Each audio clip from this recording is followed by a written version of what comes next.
Hello, friends. Very good morning. Let me begin with my favorite course, English for Competitive Exams. Every day, 7 to 8 p.m. Evening పూట జరుగుతున్నాయి classes మీకు. It covers comprehensive grammar, comprehensive vocabulary from Hindu news paper, and also I'll cover different models that appear in competitive exams. Different competitive exam models మీకు reading comprehension, parajumbles వీటన్నిటిని కూడా cover చేస్తాను. And I'll also conduct mock tests based on the pattern of bank and SSC CGL exams. So ఇది తీసుకోవడం వల్ల మీకు English వల్ల ఏమైనా ఇబ్బంది కలిగి మీ జాబ్స్కి అది అడ్డంకిగా మారితే you can easily overcome it. So editorial చూస్తున్న వాళ్ళందరికీ తెలుస్తుంది the way I explain English. So మీకు అది నచ్చినట్టయితే డూ జాయిన్ దిస్ కోర్స్. కేవలం 2000 రూపీసే, and I'm giving a life time validity with it, right? So ప్రతి కోర్స్కి మన దగ్గర లైఫ్ టైం వ్యాలిడిటీ ఉంటుంది. సో మీకు జాబ్ ఎప్పుడు వస్తే అప్పటి వరకు కూడా మీరు ఇందులో కంటిన్యూ కావచ్చు. డైలీ సిన్సియర్గా వినండి, ఖచ్చితంగా ఇంప్రూవ్మెంట్ అనేది కనిపిస్తుంది. Bank and SSC CGL infinity 6000 rupees course. చాలా తక్కువ ఫీజ్కి మీకు లైఫ్ టైం వ్యాలిడిటీ ఇస్తున్నా. దీంట్లో కూడా you can cover 2 exams with 1 fees, that too without any restriction on time. So ఈ సంవత్సరం మీరు బ్యాంక్ పైన ఫోకస్ చేస్తామంటే చేయండి. జస్ట్ ఇన్ కేస్ రాకపోతే if you want to switch to CGL switch, లేదు ఒకే దానికి స్టిక్ అవుతామంటే స్టిక్ అవ్వండి. You have flexibility, you can decide what you want to do. That's the beauty of this particular course. 6000కే మీరు అన్నీ చేయగలుగుతారు. So flagship course launching UPSC infinity that comes with life time validity at affordable price point of 40,000 rupees, and which can be paid in 8 instalments of 5,000 each. అంటే 5,000 రూపాయలతో మీరు ఈ కోర్స్లో join అయిపోవచ్చు. నెలకి 5,000 చొప్పున పే చేస్తూ యూపీఎస్సి కోర్స్ మీరు కంప్లీట్ చేయగలుగుతారు. Again that to life time validity. అంటే మీకు ఎప్పుడు మళ్ళీ ఏ డౌట్ వచ్చినా సరే మళ్ళీ వీడియోస్ చూడొచ్చు, మళ్ళీ లైవ్ క్లాస్ అటెండ్ కావచ్చు. అప్డేటెడ్గా వచ్చే కొత్త versions, for example economic survey, budget analysis, కొత్త కాన్స్టిట్యూషనల్ అమెండ్మెంట్స్, ప్రతిదానికి సంబంధించిన విషయాల్ని మళ్ళీ తెలుసుకోవచ్చు. అండ్ కరెంట్ అఫైర్స్కి ఎండింగ్ ఉండదు, అవి ఎప్పుడూ ఫ్రెషే. అవన్నీ కూడా మీరు వినొచ్చు చక్కగా. ఇంకొక బ్యూటీ ఏంటంటే, and the Hindu editorial analysis course నేను లాంచ్ చేయబోతున్నాను. అంటే రోజు మార్నింగ్ యూట్యూబ్లో చేసే ఒక ఫ్రీ ఎడిటోరియల్తో పాటు యూపీఎస్సి మెయిన్స్ పాయింట్ ఆఫ్ వ్యూలో హిందూలో ఉండే రిమైనింగ్ ఎడిటోరియల్స్లో అట్లీస్ట్ రెండింటిని పిక్ చేసుకొని వాటిని ఎగ్జామ్ పాయింట్ ఆఫ్ వ్యూలో డీటెయిల్డ్గా లైన్ బై లైన్ ఎక్స్ప్లెయిన్ చేసే కోర్స్ ఒకటి మండే నుంచి లాంచ్ చేస్తున్నాను, రైట్? సో దీనికి ఫీజు కూడా చాలా తక్కువ, కేవలం 3,000 rupees. Again it comes with life time validity. So through out your journey of UPSC preparation, మీరు ఎడిటోరియల్ అనాలిసిస్ కోసం ఇబ్బంది పడుతుంటే, హిందూ ఎడిటోరియల్స్ మీకు అర్థం కావట్లేదు అనుకుంటే you can join that course. Free editorial plus 2 editorials there. మొత్తం 3 ఎడిటోరియల్స్ కవర్ చేయడం అవుతుంది. 7కి 7 నేను చెప్పలేను, టైం సరిపోదు కాబట్టి. సో ఆ 2 ఎడిటోరియల్స్ని ఎగ్జామ్ పాయింట్ ఆఫ్ వ్యూలో ఏదైతే ఉపయోగపడతాయో వాటిని డీటెయిల్డ్గా కవర్ చేస్తాను. అట్లీస్ట్ ఒక 1 అవర్ పడుతుంది ఆ రెండింటికి కవర్ చేయడానికి. So join that course whoever is interested. దీనికి సంబంధించిన పోస్టర్ నేను ఇవాళ కమ్యూనిటీ పేజ్లో రిలీజ్ చేస్తాను, you can watch it. So UPSC infinity కోర్స్లో ఇంకొక బ్యూటీ ఏంటంటే, it comes with bank and SSC infinity bundled, and also APPSC add on. అంటే గ్రూప్స్ రాసే వాళ్ళకి కూడా ఈ కోర్స్ యూపీఎస్సీ ఇన్ఫినిటీలో జాయిన్ అయ్యి యూపీఎస్సీ అటెంప్ట్ చేస్తూ ప్యారల్గా గ్రూప్స్ రాయొచ్చు. ఎందుకంటే గ్రూప్స్కి అవసరమైన ఎక్స్ట్రా సిలబస్ ఇందులో కవర్ చేయడం అనేది జరుగుతుంది. That's the beauty of this particular course. So you have my phone number there. Interest ఉన్న వాళ్ళు కాల్ చేయండి. శాంపుల్ వీడియోస్ చాలా ఉన్నాయి మన యూట్యూబ్ ఛానల్లో, యూ కెన్ వాచ్ దెమ్. చాలా స్లోగా నెమ్మదిగా అర్థమయ్యేలాగా చెప్పడం అనేది ఇక్కడ మెయిన్ ఉద్దేశం. సబ్జెక్ట్ వైజ్ కోర్సెస్ కూడా మీరు జాయిన్ కావచ్చు. సో ఏ కోర్స్ జాయిన్ అవ్వాలన్నా ఫీ 6,000 రూపీస్. సో 6,000 రూపీస్కి మీరు హిస్టరీ కానీ, ఎకానమీ కానీ, పాలిటీ కానీ ఏ కోర్స్ అన్నా, single course, again life time validity, మీరు జాయిన్ అవ్వచ్చు. సో కొంతమంది ఒక సింగిల్ కోర్స్లో జాయిన్ అయ్యి తర్వాత మీరు యూపీఎస్సీకి ఇన్ఫినిటీకి అప్గ్రేడ్ అవ్వాలన్నా అప్గ్రేడ్ అవ్వచ్చు, రైట్? 6,000 కడతారు, మీకు నచ్చింది, మిగిలిన వాటికి కూడా తీసుకుందామంటే రిమైనింగ్ 34 కూడా మళ్ళీ ఇన్స్టాల్మెంట్స్లో కట్టుకుంటే సరిపోతుంది. That's the beauty of subject wise courses. Payment process Google pay are PhonePe to my number 9591988875. ఎవరికైనా డౌట్స్ ఉన్నా సరే call me on this number are WhatsApp me on this number. I will surely respond. Right, let's begin with the editorial.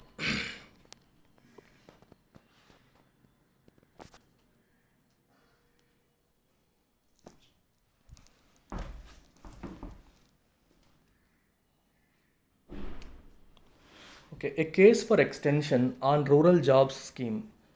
MGN Regs is important in the rescue of the poor during a time of distress. What is MGN Regs? Mahatma Gandhi national rural employment guarantee scheme. So ఇది 2005లో మన్మోహన్ సింగ్ గారు ప్రధానమంత్రిగా ఉన్నప్పుడు launch చేయబడ్డ scheme. So 1991లో మొట్టమొదటిసారి PV Narasimha Rao గారు దీన్ని propose చేశారు.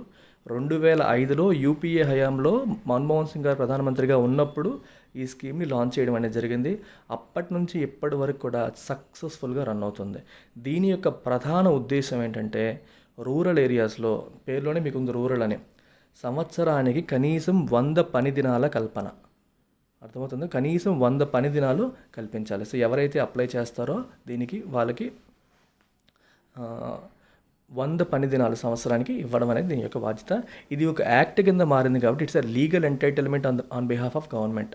100 పని దినాలు కల్పించలేకపోతే అన్ఎంప్లాయ్మెంట్ అలవెన్స్ ఇవ్వాల్సిన బాధ్యత కూడా గవర్నమెంట్కి ఉంటుంది. ఎందుకంటే ఇది లీగల్గా రైట్ టు వర్క్, ప్రజలకి రైట్ టు వర్క్ ఇచ్చేసింది గవర్నమెంట్. సో ఒకవేళ చేయలేకపోతే అన్ఎంప్లాయ్మెంట్ అలవెన్స్ గవర్నమెంట్ ఇవ్వాల్సి ఉంటుంది. So that's the beauty of this particular scheme, Mahatma Gandhi national rural employment guarantee scheme. So దీనికి గవర్నమెంట్ ఒక ప్రైస్ బ్యాండ్ ఫిక్స్ చేస్తుంది. అంటే ఇంత మినిమం వేజెస్ ఉండాలి, మ్యాక్సిమం బ్యాండ్ ఇంత అని చెప్పి. అయితే స్టేట్ టు స్టేట్ అక్కడున్న పరిస్థితుల దృష్ట్యా స్టేట్స్ అనేవి డిసైడ్ చేసుకోవచ్చు. ఆ మినిమం ఫర్ ఎగ్జాంపుల్ 200 to 500 అని చెప్పారనుకోండి, ఆంధ్రప్రదేశ్లో మేము మినిమం వేజెస్ 200 ఇస్తాము, లేదా 210 ఇస్తామని చెప్పి ఫిక్స్ చేయొచ్చు. కేరళలో 500 ఇస్తామని చెప్పి ఫిక్స్ చేయొచ్చు. అంటే అక్కడున్న పరిస్థితుల దృష్ట్యా మీరు డిసైడ్ చేయవచ్చు. సో ఆ బ్యాండ్ అనేది ఒకటి ఫిక్స్ చేస్తారు. అది కూడా ఎవ్రీ ఇయర్ రివైజ్ చేస్తూ ఉంటారు. మినిమం అనేది పెంచుతూ ఉంటారు అన్నమాట. అంటే మా ఇన్ఫ్లేషన్ వల్ల మనకి ఎలాగో ధరలు పెరుగుతూ ఉంటాయి కాబట్టి ఈ మినిమం వేజెస్ కూడా అలా పెరుగుతూ ఉండాలి. So that is the beauty of Mahatma Gandhi national rural employment guarantee scheme. So దీని గురించి దీన్ని ఇప్పుడు ఎక్స్టెండ్ చేయాలి, ఏ కేస్ ఫర్ ఎక్స్టెన్షన్ అని చెప్పి ఎడిటోరియల్ అంటుంది. ఎందుకు అంటున్నారో చూద్దాం. Right, it's an important. Mahatma Gandhi National Rural Employment Guarantee Scheme is important in the rescue of poor during a time of distress. Distress అంటే మనం ఇప్పుడు ఫేస్ చేస్తున్న సిచ్యువేషన్, ఒక బాధాకరమైన పరిస్థితి, సఫరింగ్లో ఉన్న పరిస్థితి. ఇలాంటి టైంలో రెస్క్యూ అంటే కాపాడడం, పూర్ని కాపాడడానికి ఇది చాలా ఇంపార్టెంట్ ఒక ఇన్స్ట్రుమెంట్ అవుతుంది. రైట్. సో వరల్డ్ బ్యాంక్ ఏం చేసిందంటే 2014 వరల్డ్ డెవలప్మెంట్ రిపోర్ట్లో దీని గురించి it's stellar example of rural development అని చెప్పి చెప్పింది. Stellar example of rural development. మన ప్రపంచం మొత్తంలో తీసుకుంటే you can say the largest social security scheme కింద మనం దీన్ని చెప్పవచ్చు. It's very very important, especially ఎకానమీలో పవర్టీకి సంబంధించి కానీ ఎంప్లాయ్మెంట్కి సంబంధించి కానీ రెండింటికి కామన్గా ఒకేసారి అడ్రస్ చేస్తుండేది Mahatma Gandhi national rural employment guarantee scheme. అంటే బయట పని దొరకక పేదరికంలోకి మనుషులు వెళ్ళిపోకుండా ప్రభుత్వమే మినిమం ఇన్ని పని దినాలు కల్పించి వాళ్ళని ఆదుకునే స్కీమ్ ఇది. అలాగే ఎంప్లాయ్మెంట్ కూడా ప్రొవైడ్ చేస్తున్నట్టుగానే ఉంటుందన్నమాట. So the finding that 8.4 lakh poor households have completed at least 80 days of the 100-day limit for work under the Mahatma Gandhi national rural employment guarantee scheme and 1.4 lakh among those have completed the full quota should come as no surprise. 8.4 లక్షల poor house holds 100 రోజుల లిమిట్లో 80 రోజులు complete చేసేసారు. మరియు 1.4 lakhs among those have completed their full quota కూడా complete అయిపోయింది. Should come as no surprise. అది దాంట్లో surprise అవ్వడానికి ఏమీ లేదు. ఎందుకంటే సంవత్సరం అంతా 100 రోజులు అయినప్పటికీ కూడా ప్రస్తుతం పరిస్థితులు బాగాలేకపోవడం వల్ల వీళ్ళు రోజు పనికి వెళ్ళిపోతున్నారు. రోజు పనికి వెళ్ళిపోవడం వల్ల ఏమవుతుంది, కోటా చాలా తొందరగా ఫుల్ అయిపోయింది. While these numbers are a fraction of the 4.6 crore households which have benefited from MNREGS this year, the fact that many poor households have nearly completed their full quota of employment under the scheme in just the last 2 months is a reflection of the distress that has driven them to take recourse to it. Right. So while these numbers, అంటే ఇప్పుడు మనకి 8.4 lakhs అనేది 4.6 crore house holds ఏమో Mahatma Gandhi national rural employment guarantee scheme నుంచి benefit అయ్యాయి ఈ సంవత్సరం. అందులో 8.4 lakhs మాత్రమే 80 days పైగా వాళ్ళ ఆ లిమిట్ని క్రాస్ అంటే 100 రోజుల లిమిట్ కదా, అందులో 80 రోజుల పైగా వాళ్ళు ఫినిష్ చేశారు. అయితే the fact that many poor households have nearly completed their full quota of employment, ఇంతమంది ఫుల్ కోటా ఆఫ్ ఎంప్లాయ్మెంట్ని కంప్లీట్ చేసేసారు అనేదాన్ని దేన్ని ఇండికేట్ చేస్తుంది? ఈజ్ జస్ట్ దట్టు లాస్ట్ 2 monthsలో, ఈ 2 నెలల్లోనే. అంటే అంతకు ముందు మనకి 5 నెలలు ఉన్నాయి, అందులో కొంత చేసుంటారు, ప్లస్ ఈ 2 నెలలు ప్రతిరోజు వెళ్ళి కోటా ఫినిష్ చేసేసారు. ఇది దేన్ని ఇండికేట్ చేస్తుంది? It is a reflection of the distress that has driven them to take recourse to it. What is the meaning of take recourse to it? Have recourse to it, take recourse to it అంటే ఒక దానిపైన ఆధారపడ్డం, అంటే వేరేది ఏమీ లేక దానిపైన ఆధారపడ్డం, help తీసుకోవడం అని అర్థం. ఓకే, సో వెన్ యూ ఒక ప్రాబ్లంలో ఉన్నావు, if you take recourse to something, that means you take its help to come out of the problem ఏంటి? ఇప్పుడు ఎంప్లాయ్మెంట్, ఆదాయం లేదు, వేజెస్ లేవు, ఇబ్బందుల్లో ఉన్నారు. సో అందరూ ఒకేసారి దానిపైన పడ్డారు. ఇంకా ఎందుకంటే వేరే ఆదాయ మార్గాలన్నీ లేవు కాబట్టి దానిపైన పడి దాని నుంచి ఆదాయాన్ని పొందడానికి పొందారు. So they have taken recourse to it. Okay, to fall back on something for help, అలా అర్థం చేసుకోవచ్చు. అంటే ఎంత డిస్ట్రెస్ ఉంది, ఎంత పెయిన్ ఉంది రూరల్ ఏరియాస్లో అనేదాన్ని ఇది ఒక రిఫ్లెక్షన్ లాగా మనకు కనిపిస్తుంది, ఒక ప్రతిబింబిస్తుంది అని అర్థం అన్నమాట. With the economy reeling after extended lockdowns following the COVID-19 pandemic and migrant laborers losing jobs in urban areas and returning to their rural homes to avoid destitution, the scheme has come as a huge relief to poor families. చూడండి, with economy reeling after extended lockdowns. ఈ పదం చూడండి, reeling అన్నప్పుడు ఏంటంటే reeling under అంటారు జనరల్గా. I'm reeling under this burden of what you call unemployment అన్నాం అనుకోండి, అంటే మనకి అన్ఎంప్లాయ్మెంట్ కానీ పేదరికం కానీ మన మీద ఒక భారం అయిపోయి, చూడండి మన మీద ఎప్పుడైనా మొయ్యలేనంత భారం మన మీద వేస్తే మనం ఎలా నడుస్తాం? నడుము వంగిపోతుంది, అడుగులు సరిగ్గా పడవు, నీరసంగా వేస్తూ ఉంటాం, అంతేనా? దాన్ని రీలింగ్ అండర్ అంటాం.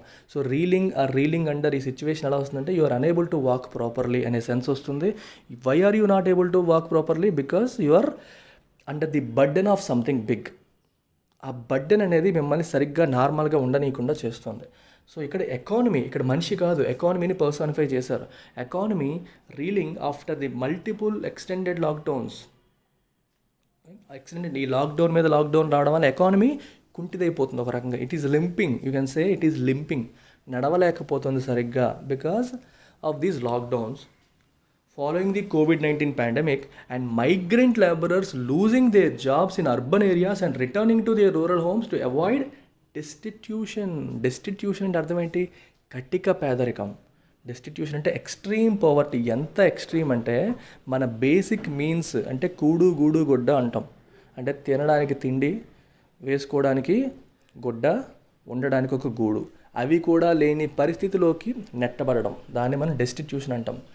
Poverty so extreme that you do not have money to cater to your basic means of living కూడా లేని పరిస్థితిలోకి నెట్టబడ్డాం. అలాంటి పరిస్థితి ఎదురు కాకూడదు అని చెప్పి సిటీలో ఉన్న ఈ మైగ్రెంట్ లేబరర్స్ అందరూ కూడా, అంటే రూరల్ ఏరియాస్ నుండి సిటీస్కి వెళ్ళిన వీళ్ళందరూ కూడా the reverse migrated to rural areas. వాళ్ళ సొంత ఊర్లకు వెళ్ళిపోయారు. సొంత ఊర్లకు ఎందుకు వెళ్ళారు? In search of work.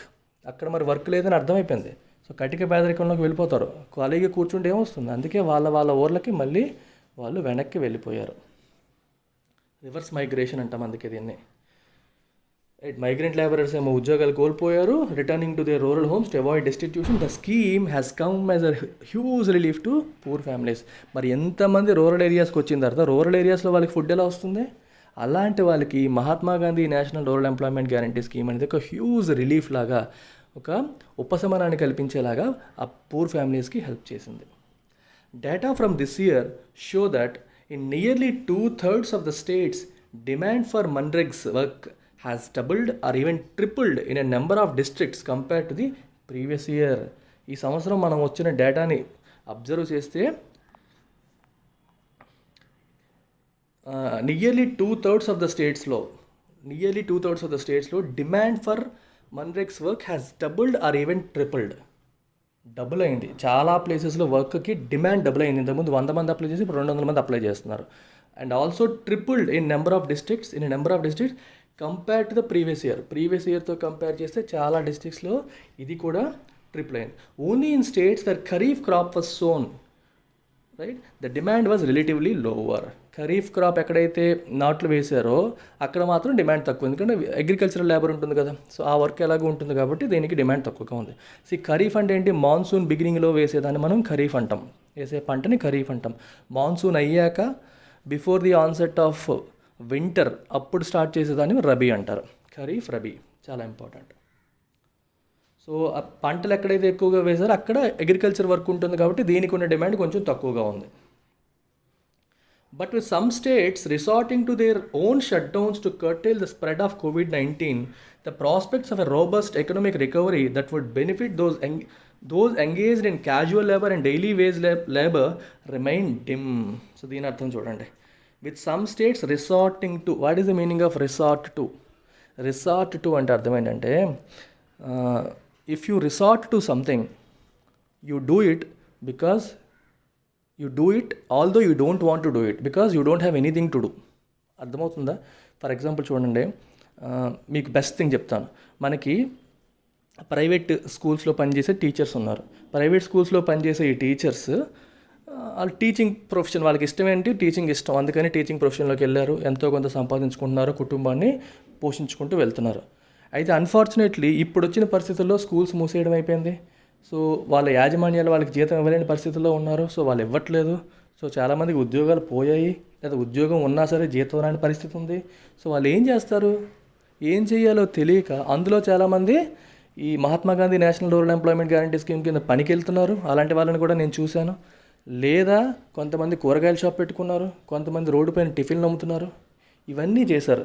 So you can say the principal, ఒక మన తెలంగాణలో ఒక ప్రిన్సిపల్ అనుకుంటాను, the principal has resorted to selling tiffin on the road. Has resorted to అని అన్నాను ఎందుకు, అతను అది కావాలని అది ఇష్టపడి చేసింది కాదు. అతనికి ఇష్టం టీచింగ్ ప్రొఫెషన్, అతనికి ఇష్టం స్కూల్ అడ్మినిస్ట్రేషన్, అతనికి ఇష్టం, అది అతనికి ఇష్టమైనది. కానీ ఇప్పుడు ఇది చేస్తున్నారంటే అర్థం ఏంటి, because there is nothing else to do, ఇంకేం చేయలేరు. So you do something that you don't want to do because you don't have any other option, because you can't help it. పరిస్థితులు మనల్ని ఫోర్స్ చేసినప్పుడు దానిపైన ఆధారపడాల్సిన పరిస్థితి, ఇష్టం లేకపోయినా చేయాల్సినప్పుడు we use this expression called resort to. ఇప్పుడు గవర్నమెంట్ కూడా, if the government is resorting to lockdowns, it doesn't mean government is interested in lockdown. గవర్నమెంట్కి లాక్డౌన్ చేయడం ఇష్టం లేదు, కానీ లాక్డౌన్ చేయాల్సిన పరిస్థితి వస్తుంది. ఎందుకంటే బికాస్ ఆఫ్ దిస్ COVID-19. ఇదేంటే ముందు వెళ్తే నొయ్యి, వెనక్కి వెళ్తే గొయ్యి పరిస్థితులు కనిపిస్తున్నాయి. అర్థమవుతుంది కదా. సో లాక్డౌన్స్ లేదు, ఎకానమీ బాగుండాలనుకుంటే కేసులు విపరీతంగా పెరిగిపోతున్నాయి. వీటిని కంట్రోల్ చేయాలంటే ఎకానమీ సఫర్ అవుతుంది. సో అటువైపు ఒక ప్రాబ్లం, ఇటువైపు ఒక ప్రాబ్లం. సో రెండింటి మధ్యలో ప్రభుత్వాలన్నీ కూడా ఇప్పుడు విలవిల్లాడుతున్నాయి. ఏం చేయాలో తెలియని పరిస్థితుల్లో వాళ్ళు ఉన్నారు. సో ఇది సిచ్యువేషన్. అందుకని రిసార్ట్ టు అనేది చిన్న ఎక్స్ప్రెషన్ అయినా మీనింగ్ అంత పెద్దది. But with some states resorting to their own shutdowns to curtail అంటే to put restriction on, control అనే మీనింగ్ వస్తుంది మీకు. అంటే ఒక పెరిగిపోకుండా ఆపడాన్ని. Okay, curtail the spread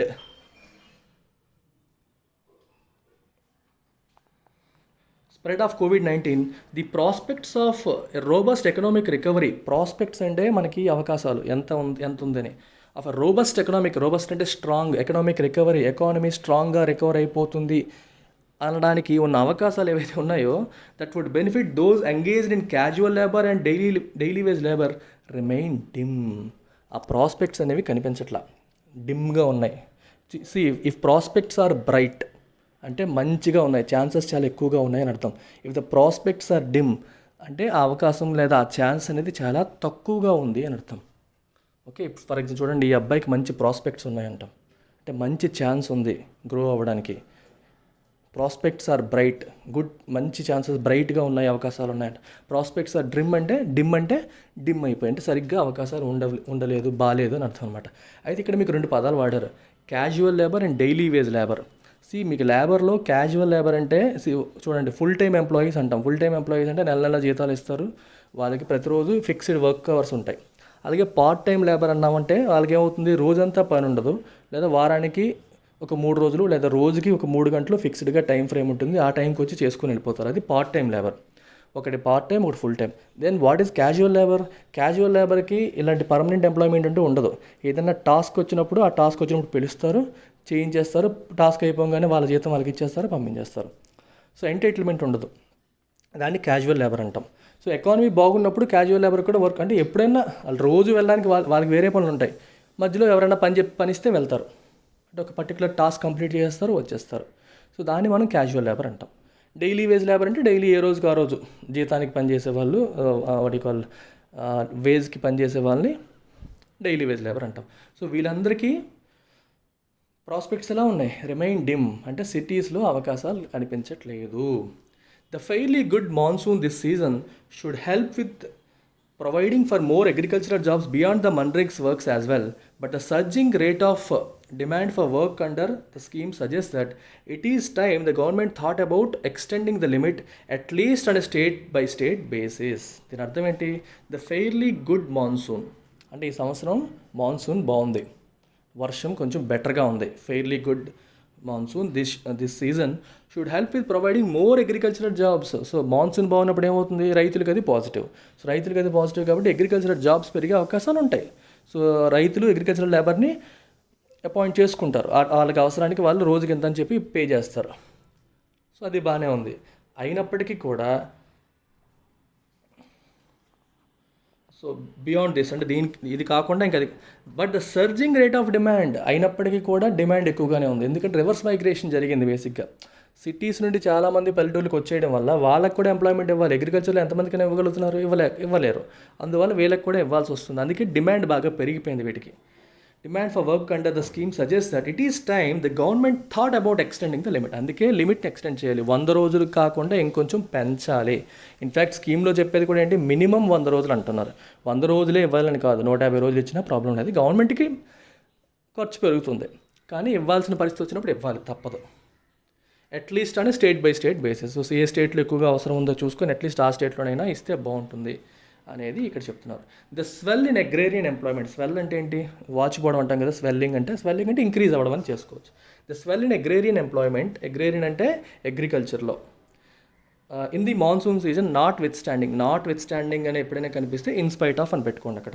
so in spite of the swell in agrarian employment in the monsoon season. ఈ monsoon season, ఈ వర్షాకాలంలో అగ్రికల్చర్లో ఉన్న ఎంప్లాయ్మెంట్ పెరిగినప్పటికీ, ఇన్స్పైట్ ఆఫ్ కదా, పెరిగినప్పటికీ the excess supply of labour owing to reverse migration from the cities could depress wages. అది పెరిగినప్పటికీ కూడా, అంటే వర్క్ పెరిగింది, ఇటువైపు మహాత్మా గాంధీ నేషనల్ ఇది పెరిగింది ప్లస్ అది ఉంది, రెండు ఉన్నాయి. అయినప్పటికీ రివర్స్ మైగ్రేషన్ ఫ్రమ్ సిటీస్ నుంచి రివర్స్ మైగ్రేషన్ వచ్చి చాలామంది ఊర్లోకి వచ్చారు. ఒక పనికి మనకి ఎక్కువ మంది అవైలబుల్గా ఉన్నారనుకోండి, అప్పుడు ఏమవుతుంది? మనం వేజెస్ తగ్గించేస్తాం, అంతే కదా.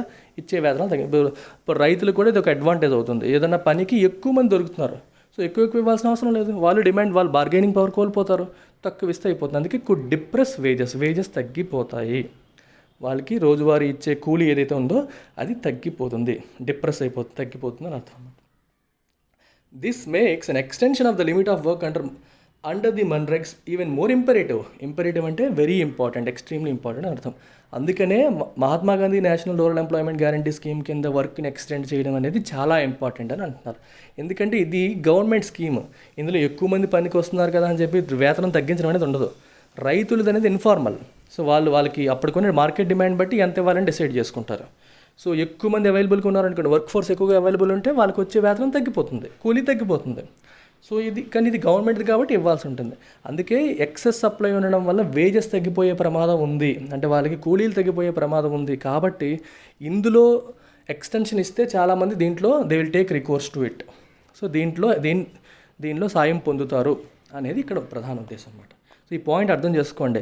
అగ్రేరియన్ ఎకానమీలో ఎంప్లాయ్మెంట్ వచ్చినప్పటికీ కూడా సప్లై ఆఫ్ లేబర్ ఫోర్స్ ఎక్కువగా ఉండడం వల్ల వేజెస్, రోజు కూలీలు తగ్గిపోయే ప్రమాదం ఉంటుంది. రోజు కూలీలు తగ్గిపోతే వీళ్ళకి ఆ డబ్బులు సరిపోకపోవచ్చు. అందుకనే ఈ స్కీమ్ని ఎక్స్టెండ్ చేస్తే వాళ్ళకి పని దినాలు ఇంకా వీటిలో పెరుగుతూ ఉంటాయి. ఇందులో మినిమం ఎంతని ఆల్రెడీ ఫిక్స్ చేసి ఉంచుతారు కాబట్టి తగ్గించడానికి అవ్వదు. That is the beauty of this particular sentence. Since its implementation over a decade ago, the scheme has acted as insurance for rural dwellers during crop failures and agrarian crisis. చూడండి, ఒక 10 సంవత్సరాల క్రితం దీన్ని ఇంప్లిమెంట్ చేశారు.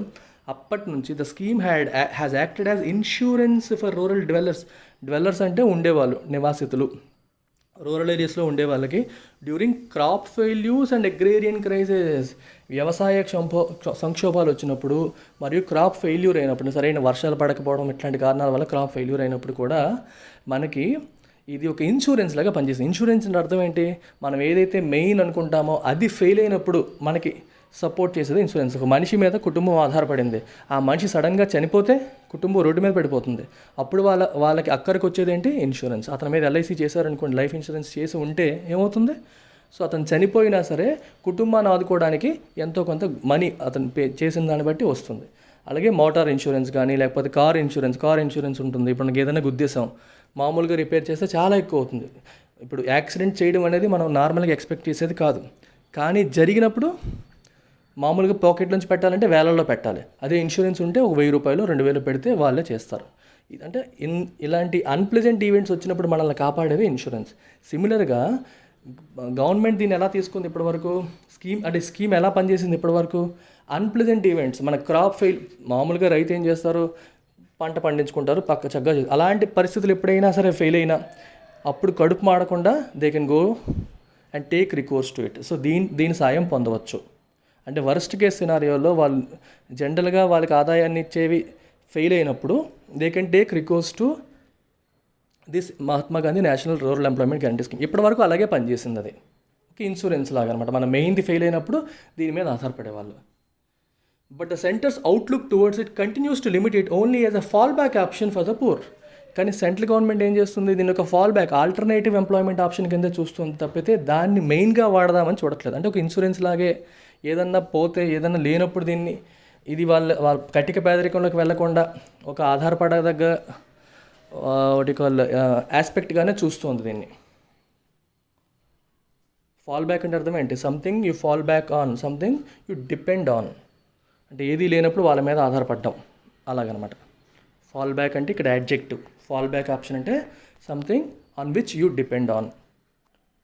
వేరే ఏది లేనప్పుడు దాని మీద మనం డిపెండ్ అయ్యేది. Something that you resort to. Even before the COVID-19 induced crisis, a lack of demand and falling consumption among the poor were constraining the economy. COVID-19 induced crisis రాకముందు, అంటే COVID-19 ద్వారా ఇండ్యూస్ చేయబడ్డ crisis అంటే సంక్షోభం, induce చేయబడ్డ అంటే దాని ద్వారా ప్రేరేపించబడ్డ, దాని ద్వారా వచ్చిన ఈ సంక్షోభం రాకముందు కూడా a lack of demand and falling consumption among the poor were constraining the economy. ఎకానమీలో డిమాండ్ లేకపోవడం, అలాగే డిమాండ్ లేకపోవడం అండ్ ఫాలింగ్ కన్జంప్షన్ లేకపోవడం, ఎక్కువ ఖర్చు పెట్టకపోవడం, వాడకం లేకపోవడం అనేవి ఎకానమీని కన్స్ట్రైన్ చేస్తున్నాయి, ఎకానమీని కుచించుకుపోయేలా చేస్తున్నాయి. ఇన్ఫ్యాక్ట్ వాటిని రెస్ట్రిక్ట్ చేస్తున్నాయి, గ్రో అవ్వకుండా ఆపేస్తున్నాయి, అడ్డంకులుగా మారిపోయాయి. The MNREGS, if utilised as more than just an insurance scheme and as a vehicle for rural development could potentially address that problem. అందుకనే Mahatma Gandhi national rural employment guarantee స్కీమ్ని ఒక ఇన్సూరెన్స్ ఆప్షన్ లాగా చూడకుండా రూరల్ డెవలప్మెంట్ స్కీమ్ లాగా మనం చూస్తే ఆ problem address అవుతుంది. ఈ సెంటెన్స్కి మీకు మీనింగ్ ఏంటో చెప్తాను. ఓన్లీ ఇంగ్లీష్ చూస్తే అర్థం కాదు. There are 2 things. First thing ఏంటంటే, ఎవరికైనా సరే వాళ్ళు ప్రధానంగా చేసే పనిలో ఆదాయం లేనప్పుడు they can take recourse to Mahatma Gandhi national rural employment guarantee. ఇది ఒక ఇన్సూరెన్స్ ఆప్షన్ లాగా. అంటే మనకు మెయిన్ ఆదాయాన్ని ఇచ్చేది మనకి ఇబ్బంది పెట్టినప్పుడు దీని ద్వారా మనం ఆదాయాన్ని పొంది కుటుంబాన్ని నడుపుకోవచ్చు అనేది ఒక ఆస్పెక్ట్. ఆ ఆస్పెక్ట్లో గవర్నమెంట్ చూస్తుంది. కానీ ఇక్కడ వీళ్ళేమంటున్నారంటే అలా కాదు, దీన్ని రూరల్ డెవలప్మెంట్కి మెయిన్ టూల్గా ఎందుకు వాడకూడదు అంటే, దీని ద్వారా ఎక్కువ పని కల్పించి మనకి అక్కడ రూరల్ ఏరియాస్లో అవసరమైన ఏరియాస్ అన్నిటిని డెవలప్ చేసి, అర్థమవుతుందా, చాలా వరకు డెవలప్ చేయడం అనేది జరుగుతుంది ఒక పక్క. రెండోది ఎకానమీ ఎలా గ్రో అవుతుంది? వీళ్ళందరి చేతుల్లోకి పుష్కలంగా క్యాష్ వస్తుంది. పుష్కలంగా క్యాష్ వచ్చినప్పుడు వాళ్ళు ఏం చేస్తారు? దాచుకుంటారా? డబ్బులు దాచుకుంటే కడుపు నిండుతుందా? వాళ్ళు ఖర్చు పెడతారు. They spend it. ఒక్కసారిగా రూరల్ ఎకానమీలో ప్రజలందరూ కూడా చూడండి, మనకి వాళ్ళు ఎంత స్పెండ్ చేస్తారో అనిపిస్తుంది, కానీ కొన్ని కోట్లలో ఉంటారు. కోట్లలో ఉన్న వ్యక్తులు ఒక్కసారిగా ఇఫ్ దే స్టార్ట్ స్పెండింగ్, ఎప్పుడు స్పెండ్ చేస్తారు? చేతిలో డబ్బులు పడితేనే స్పెండ్ చేస్తారు. ఎప్పుడు చేతిలో డబ్బులు పడతాయి? వాళ్ళకి పని దొరికినప్పుడే చేతిలో డబ్బులు పడతాయి. సో వాళ్ళకి సఫిషియెంట్ వర్క్నిచ్చి దీని ద్వారా చేతిలో మనీ వచ్చేలాగా చేసి ఆ మనీని వాళ్ళు ఎలాగూ స్పెండ్ చేస్తారు. స్పెండ్ చేసినప్పుడే కదా ఎకానమీ అనేది వృద్ధి చెందుతుంది. అందుకని ఎకానమీకి ఒక పుష్ ఇచ్చేలాగా, డిమాండ్ పెరగడానికి ఒక టూల్ లాగా దీన్ని ఎందుకు చూడకూడదు? Why are we looking at Mahatma Gandhi national rural employment guarantee scheme only as an insurance option. అంటే మెయిన్ది ఫెయిల్ అయినప్పుడే ఉపయోగపడేలాగా ఒక ఫాల్ బ్యాక్ ఆప్షన్ లాగా ఎందుకు చూడాలి, దాన్నే మెయిన్ టూల్ కింద ఎందుకు చూడకూడదు? దాని ద్వారా ఎక్కువ ఎంప్లాయ్మెంట్ కల్పించి ప్రజల చేతుల్లో మనీ వచ్చేలాగా చేసి వాళ్ళు స్పెండ్ చేసేలాగా చేసి దాని ద్వారా రూరల్ ఎకానమీ అనేది గ్రో అయ్యే అవకాశం కనిపిస్తుంది కదా, అలా ఎందుకు చూడకూడదు అనేది ఇక్కడ పాయింట్. సో ఆ పాయింట్ అర్థం చేసుకోవాలి. అందుకే అలా చేస్తే it could potentially address the problem. ఆ ప్రాబ్లమ్ని రూరల్ ఎకానమీ స్పీడప్ అవ్వడానికి, ఎకానమీకి ఒక ఊతం ఇవ్వడానికి, బూస్ట్ ఇవ్వడానికి ఇది హెల్ప్ చేస్తుంది అని అంటున్నారు. The lessons from it's success and failures could be used for a more comprehensive job guarantee plan that covers urban area to. Rural ఏరియాస్లో మనం చూసాం, అర్బన్ ఇండియాలో కూడా సక్సెస్ అయ్యేలాగా. అర్బన్ ఇండియాలో ఇప్పటివరకు ఎంప్లాయ్మెంట్ గ్యారంటీ స్కీమ్ లేదు, కానీ ఇప్పుడు అర్బన్లో కూడా పూర్ పెరిగిపోతున్నారు. అందుకని rural area Mahatma Gandhi national rural employment guarantee scheme యొక్క సక్సెస్ మరియు ఫెయిల్యూర్స్ని అబ్జర్వ్ చేసి ఒక more comprehensive urban employment guarantee scheme అనేది కూడా తీసుకొస్తే బాగుంటుంది. రైట్, లెసన్స్ దీని నుంచి నేర్చుకున్న లెసన్స్ అనేవి ఉపయోగించుకోవచ్చు. అర్బన్ ఎంప్లాయ్మెంట్ గ్యారంటీ స్కీమ్కి ఉపయోగించవచ్చు. బిసైడ్స్ ఎలివియేటింగ్ డిస్ట్రెస్, బిసైడ్స్ అంటే ఇన్ అడిషన్ టు, ఎలివియేటింగ్ అంటే రెడ్యూసింగ్ అంటే అర్థమైన ఒక పెయిన్ని తగ్గించేది ఎలివియేట్. చూడండి, ఎలివియేట్, ఎమిలియోరేట్, ఎబేట్, పాలియేట్, ఈ పదాలన్నింటికీ మీనింగ్ ఏంటి?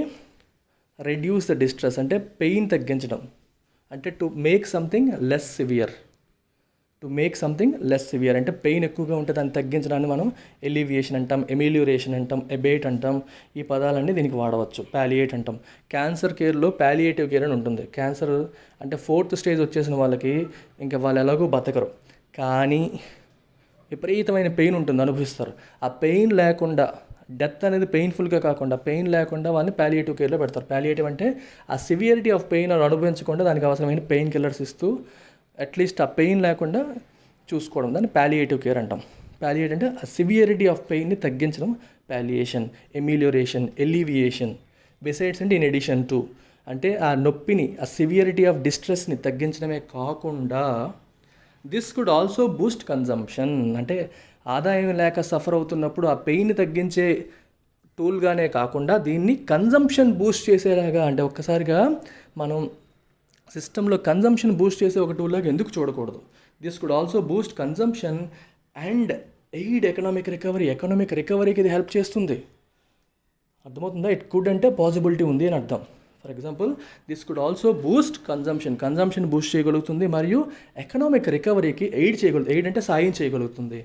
An extension of 100-day limit and comprehensive implementation of the scheme in rural areas can be the first step. ఈ 100 days లిమిట్ని ఎక్స్టెండ్ చేసి దీన్ని కాంప్రహెన్సివ్గా రూరల్ ఏరియాస్లో ఇంప్లిమెంట్ చేయడం అనేది ఇందులో can be the first step, ఇందులో మొదటి అడుగు అవ్వచ్చు. Right, can be. అర్థమవుతుందా? ఇలా అర్థం చేసుకోండి. సో చాలా, అంటే దీన్ని ఒక insurance option, fall back option, ఏదో వాళ్ళు పెయిన్లో ఉన్నారు కాబట్టి మేము కాపాడుతాం అనే సెన్స్లో కాకుండా ఎకనామిక్ రికవరీకి అసలు చాలామంది హెలికాప్టర్ మనీ సజెస్ట్ చేశారు. అంటే పని లేకుండా ప్రజల చేతుల్లో డబ్బులు పెడితే వాళ్ళు ఖర్చు పెడతారు and that will help the economy అని చెప్పి ఒక కాన్సెప్ట్ మనం మాట్లాడుకోవడం జరిగింది. అయితే హెలికాప్టర్ మనీ కాకుండా ఇందులో ఏమవుతుంది? పని ఇస్తాము, డబ్బులు చేతిలో పెడతాం. పని ఎక్కువ ఇవ్వండి, ఈలోపు రూరల్ ఏరియాస్ డెవలప్ అవుతాయి కదా, కెనాల్స్ వస్తాయి, రోడ్స్ వస్తాయి, ఇంకుడు గుంతలు వస్తాయి. ఇప్పుడు ఎలాగో వర్షాకాలం, ఇంకుడు గుంతలు తవ్వితే వాన నీరంతా మనం దాచుకోవచ్చు కదా, ఇవన్నీ ఉంటాయి కదా. సో వాటర్ కన్జర్వేషన్ జరుగుతుంది. ఇలా రకరకాలుగా వీటిని ఉపయోగించుకోవచ్చు. దీన్ని అలా పాజిటివ్ అవుట్లుక్తో చూడాలి. ఎకానమీ రికవరీకి దీన్ని ఒక ఎయిడ్ చేసే ఒక టూల్ లాగా చూడాలి అనేది ఈ ఎడిటోరియల్ యొక్క సారాంశం. Thank you guys.